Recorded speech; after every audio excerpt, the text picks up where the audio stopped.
Hello and welcome to a Blender tutorial, and today we're going to be looking into how to fix this weird emission setup that's been an issue since 4.0 of Blender. So, um, so the reason why I'm making this video is because so many people have been trying to find this, but it's been very difficult to try and finding it. And that's because we're finding the wrong thing. So, if you've ever opened up Blender in 3.6 and then went straight to 4.0, you'll start to notice that the emission will have changed color depending on how much strength you're putting into the emission. So this image is what it would look like in 3.6. And it seemed to have lightened itself up on a very low strength setting, and it will usually get to that when it's at 50. So the reason for this is it's not an update with the emission.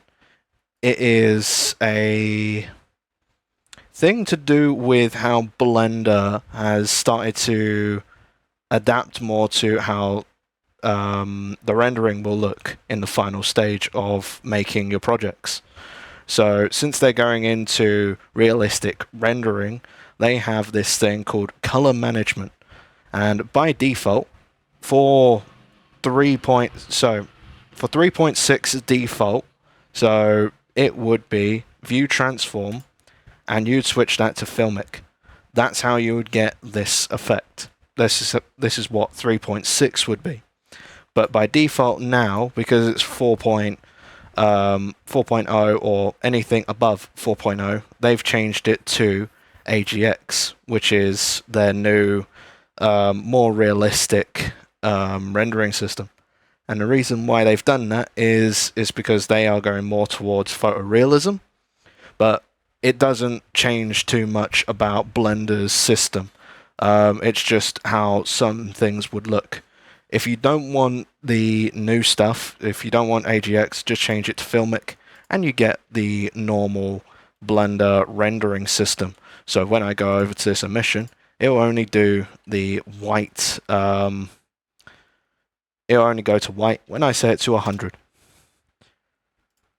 Alrighty, I hope that this tutorial was useful for anyone that wanted to look for how to fix emissions, because I tried to find it for a long time and it didn't help with some tutorials. There was a tutorial where it had a lot of things to do with the shader. That didn't help with my issue. So, hope you all have a good day, and I'll see you in the next tutorial.